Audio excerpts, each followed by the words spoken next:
Bharti news, सीधा, सटीक और निष्पक्ष।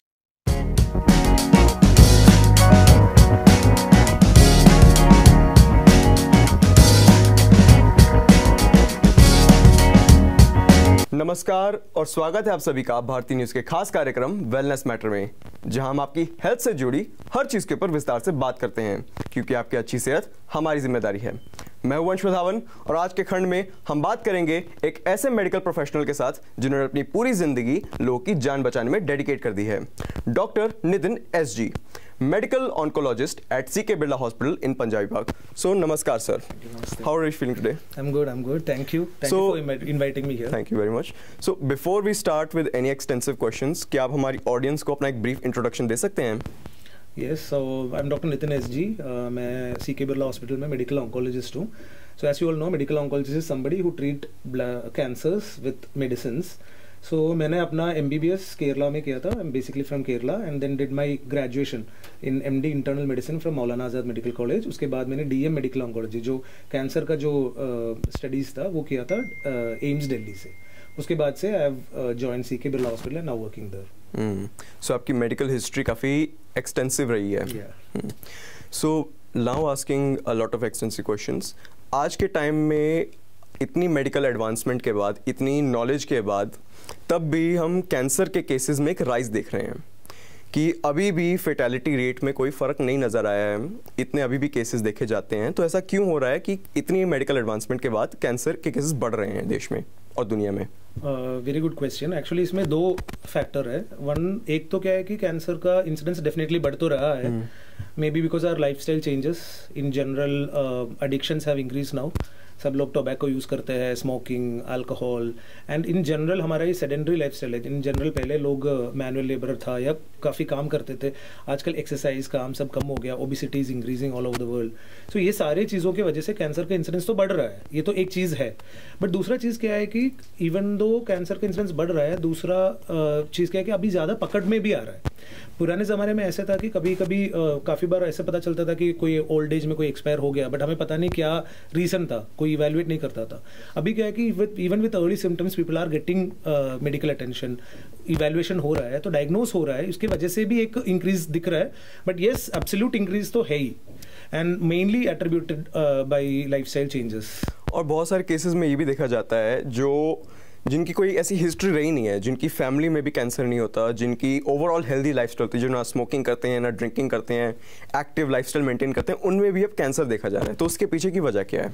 ठीक है, तो कैंसर आने का मेनली मल्टीपल रीजंस है. One is genetic factor and other one is environmental factors. जी. जेनेटिक मतलब everybody has got a tendency to get some genetic changes within your body throughout the time. कोई DNA में या फिर RNA में कुछ changes आता है जिसकी वजह से कैंसर डेवलप हो सकता है. वो कभी भी किसी में भी हो सकता है. वो रिस्क को हमें बढ़ाते हैं जब स्मोकिंग है, अल्कोहल है, एनवायरमेंटल पोल्यूशन है. सो नाउअडेज क्या है कि पोल्यूशन इतना बढ़ गया है, एंड इवन डाइटरी हैबिट्स में भी जो भी हम खाना खा रहे हैं उसमें जो एडेड डाइज होता है, मसालाज होता है, जिसके अंदर कोई कंपोनेंट्स होता है या केमिकल्स होता है which can make some genetic changes that can lead to cancer. So suddenly क्या होता है कि ये एक कभी भी सडन नहीं होता. ओवर द टाइम धीरे धीरे चेंजेस आते रहते हैं, जेनेटिकल एब्नॉर्मैलिटीज आते रहते हैं due to various environmental factors, and एकदम से फिर वो एक पॉइंट आता है जहां पे वो प्रॉब्लम ऐसे ज्यादा होता है कि वो कैंसर में कन्वर्ट हो जाता है. जी. और मैं आपको एक ओपिनियन भी जानना चाहता हूं कि कोविड काल के बाद अब लोगों में क्या मेडिकल चीज़ों को लेकर क्यूरियोसिटी बढ़ी है, उनके बीच में ज़्यादा का ज़्यादा अवेयरनेस आई है या फिर घटी है? Definitely I agree. Since COVID time, people have become more tech savvy. Majority of लोग आजकल यूट्यूब देखते हैं. इवन हमारा घर का जो एल्डरली बुजुर्ग लोग हैं वो भी आजकल यूट्यूब देखते हैं, इंस्टाग्राम देखते हैं. तो इन जनरल हेल्थ के बारे में अवेयरनेस बढ़ गया है. एंड दूसरा चीज़ क्या है कि मेनली जो कॉर्पोरेट में वर्क करते हैं वो लोग, everybody is going through all this stressful life habits, and majority of लोगों को काफ़ी शुगर, बीपी, ये सब डिजीज आ रहे हैं. तो everybody is getting more conscious, everybody is getting very conscious about the health. And अभी अवेलेबिलिटी भी ज़्यादा है. We know that there are multiple apps which are providing dietary advices, and there are multiple gyms and every other facilities are increasing since the COVID time, and yes, awareness is increasing now. जी. इस technical as का एक drawback भी है कि अब लोग doctors के पास जाने से भी पैरानोया रखते हैं. लोग खुद ही को गूगल से डायग्नोस कर लेते हैं, over the top counter medication use करने लग जाते हैं. और बहुत सारे गूगल में और ऐसे इंटरनेट में भी बहुत सारी मिस इन्फॉर्मेशन है, झूठे झूठे फैक्ट्स फैलाए जाते हैं, हाफ ट्रूथ्स होते हैं, तो इसको कॉम्बैट कैसे करें और लोगों का डर कैसे हटाएं? It's very difficult actually. It's a major concern now क्योंकि सोशल मीडिया में कोई भी कुछ भी बोल सकता है एंड देयर इज नो कोई ऐसा रेगुलेटरी बॉडी नहीं है देखने के लिए कि जो बोल रहे सच है या नहीं है. So it's very difficult and it's always better to go to a qualified doctor and whichever branch. तुम्हें जो भी सिम्टम है उसके हिसाब से जो भी डॉक्टर है उनसे मिलो, उनसे डिस्कस करो. ठीक है, you can Google it, you might have lot of doubts but don't keep it with in you. काफ़ी बार ये होता है कि लोगों को अभी मान लो कुछ सिम्टम आ गए, उन्होंने गूगल में सर्च किया तो देखा कि ये कैंसर हो सकता है, so they will be just worried about it and घर पे ही बैठे रहेंगे, रोते रहेंगे and they will be feeling very bad. So be open about it, go to a doctor, discuss with them and majority of doctors are open or are ready to help you out even though you might be coming up with questions from the Google. And दूसरी चीज़ क्या है कि yes you have to read about medicine and diseases but don't keep searching in Google for every symptoms. It's actually difficult. If you keep searching in Google, it would be misinforming as well. So it's better if you have a symptom, meet a doctor and discuss with a doctor rather than going and searching for it. आजकल के जो हमारे cosmetic products हैं, जो हमारे food products हैं, उनमें lead मिल रहा है, मर्क्यूरी मिल रहा है, कैंसरोजेंस मिल रहे हैं, एबेस्टोज मिल रहा है. तो इतने एडवांसमेंट, रेगुलेटरी बॉडीज़ के आने के बावजूद भी आजकल हमारे इन प्रोडक्ट्स में इतने कैंसरोजेंस क्यों हैं?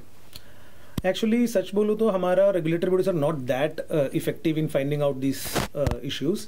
अभी रिसेंटली आपको पता होगा देयर वर फ्यू मसालास जिसमें एथिलीन ऑक्साइड का कंटेंट ज़्यादा है बोल के काफ़ी कंट्रीज ने उसको बैन किया था, Indian masalas. So but after that also there was not much investigation about कितना क्वांटिटी है, क्या है. So I think regulatory bodies need to be more attentive and वो वहाँ पे we actually lack as a country क्योंकि कॉस्मेटिक प्रोडक्ट्स हो या फिर मसालास हो, dyes and all these things, still it's not very effective and still all these products contain a lot of cancer causing agents. और आजकल मार्केट में बहुत सारे प्रोडक्ट्स हैं जिनका मैं नाम नहीं लूँगा, जो इम्यून बूस्टर्स होते हैं, जो बी कॉम्प्लेक्स के होते हैं, जो ऐसे विटामिन्स को बढ़ाते हैं, इम्यून सिस्टम को बूस्ट करते हैं, तो आपकी उन पे क्या राय है? देखो बॉडी में अपना इम्यूनिटी जो है वो इनहेरेंट होता है, जो हम पैदा होता है तब से हमें इम्यूनिटी है, उसको बूस्ट करने की कोई ज़रूरत नहीं है ideally. And if at all you have in some immunodeficiency then उसके हिसाब से हमें जो इम्यूनोडेफिशिएंसी कोज करते हैं, मान लो डायबिटीज है किसी को, उसको इनको तो इम्यूनिटी तो कम ही होगा, तो उसके लिए हमें डायबिटीज को ट्रीट करना है. जिसको कैंसर है उनको इम्यूनिटी कम हुआ तो कैंसर को ट्रीट करना है rather than boosting immunity. Yes there are certain cases where vitamin deficiency की वजह से it might be affecting your blood reports and it might be causing some immune deficiency. उन केसेस में हमें विटामिन रिप्लेनिशमेंट चाहिए और विटामिन का supplementation चाहिए through a consultation through doctor. These जो immune boosters करके जो advertisement होता है, none of them are studied to be effective for this, and I would suggest don't go behind any of this immune boosters. Your immunity is good enough to combat whatever is there in your body. So जो भी है अपने खाने पे अच्छे से ध्यान रखो, exercise करो, body weight को maintain करो, that is enough to maintain a good immunity rather than going for any medication. और आजकल हमारे समाज में सबसे बड़ा हेल्थ कंसर्न किस चीज़ का है? सबसे बड़ी ऐसी कौन सी हैबिट है या फिर कोई भी ऐसी एक्टिविटी है जो हमारी हेल्थ कॉम्प्लिकेशंस को ट्रिगर करती है? देखो alcohol smoking has always been there. So from my point of view I think it's sedentary lifestyle. हम सिंस टेक्नोलॉजी आने के बाद सब लोग अभी आदत हो गया है बैठ के सब काम करो. सो ये sedentary lifestyle and obesity, weight gain is one of the most important reason for increasing incidence of various diseases. जी, और मैं एक और क्वेश्चन पूछना चाहूँगा एआई रिलेटेड. अब एआई का भी हम प्रेवलेंस देख रहे हैं मेडिकल फील्ड में, हम बहुत सारे ऐसे नई नई टेक्नोलॉजीज आते हुए देख रहे हैं, तो इसका फ्यूचर में इम्प्लीकेशन क्या होगा? क्या ये मेडिकल फील्ड के लिए एक पॉजिटिव चीज़ है या फिर एक नेगेटिव चीज़ है? Definitely I am also very hopeful about AI, the role of AI in medical field. अभी रिसेंटली काफ़ी स्टडीज़ वेस्टर्न वर्ल्ड में चल रहा है जिसमें ऐसे पढ़ाई देखा हुआ है कि जो रेडियोलॉजी है, जो स्कैन्स करते हैं, उसमें एआई के हेल्प के थ्रू हम जल्दी स्कैन कर रिपोर्ट्स को पकड़ कर सकते हैं. सिमिलरली हिस्टोलॉजी है, जो बायोप्सी करके हम जो रिपोर्ट देखते हैं, उसमें भी एआई का हेल्प बहुत हद तक आ रहा है अभी. Yes, so AI is futuristic. वो हमारे क्या मेन एडवांटेज क्या होता है कि हमारा जो नॉर्मली हम बायोप्सी करते हैं, जो भी specially cancer point of view से मैं बोल रहा रहा हूँ, जो बायोप्सी करते उसका रिपोर्ट एक आदमी देख के रिपोर्ट आते हुए टाइम लगता है, प्रोसेसिंग में काफी टाइम लगता है, which can be reduce with various algorithms in AI. Similarly drug development में भी नया नया मेडिसिन जो आ रहा है, एंड आजकल कैंसर का ट्रीटमेंट में हम मेनली पर्सनलाइज कैंसर थेरेपी करते हैं, जो मॉलिकुलर टेस्टिंग करा के उसके हिसाब से एक एक पेशेंट को पर्सनलाइज कैंसर ट्रीटमेंट देते हैं, जिसको बोलते हैं टारगेटेड थेरेपी। उसमें भी एआई का बहुत ज्यादा रोल होगा, एंड वो रिसर्चर्स को भी वो ईजी कर देंगे जी। So I am very hopeful about AI. Now अब हम इंटरव्यू के एंड पे आते हैं। कैंसर डायग्नोसिस और कैंसर ट्रीटमेंट का क्या फ्यूचर है? Cancer treatment is advancing like anything. पूरा दुनिया में इतना रिसर्चेस चल रहा है, नया नया ड्रग्स आ रहा है, नया नया टेस्ट आ रहा है। एंड एक टाइम था जब कैंसर का ट्रीटमेंट, कैंसर मतलब हमें बस कीमोथेरेपी था इलाज, बट अभी we have moved far from that. अभी हमारे पास टैबलेट्स है ट्रीटमेंट के लिए। इम्यूनोथेरेपी नाम का एक ट्रीटमेंट है, जिसमें अपना इम्यूनिटी को ही वो रीप्रोग्राम करके कैंसर सेल को मारने के लिए हेल्प करता है। So treatment is advancing and we are being very hopeful, and new treatment options are coming up, and yes, future is very bright. Yes, thank you very much. And now just last question, आप हमारी audience को क्या message देना चाहेंगे? So main thing is be informed but don't be misinformed. And there are certain cancers जिसके लिए हमारे पास प्रिवेंटिव मेजर्स है, लाइक सर्वाइकल कैंसर हो गया, जिसके के लिए हमारे पास वैक्सीनेशन, HPV वैक्सीनेशन अवेलेबल है, जिसको 95% ऑफ सर्वाइकल कैंसर को प्रिवेंट कर सकता है। So always go for preventive strategies, and screening is also available for breast cancer हो गया, सर्वाइकल कैंसर, ओरल कैंसर, इसके लिए स्क्रीनिंग टेक्निक्स है। Always follow screening techniques, always try to prevent by modifying your diet as well as avoiding addictions, and take vaccines if for especially for cervical cancer, and stay informed but not misinformed. Okay, thank you very much sir. Okay, thank you. तो आज के खंड में बस इतना ही। बाकी health से जुड़ी अपडेट्स के लिए देखते रहिए भारती न्यूज। मिलेंगे अगले हफ्ते एक नए टॉपिक के साथ। तब तक के लिए खुश रहिए, स्वस्थ रहिए, धन्यवाद।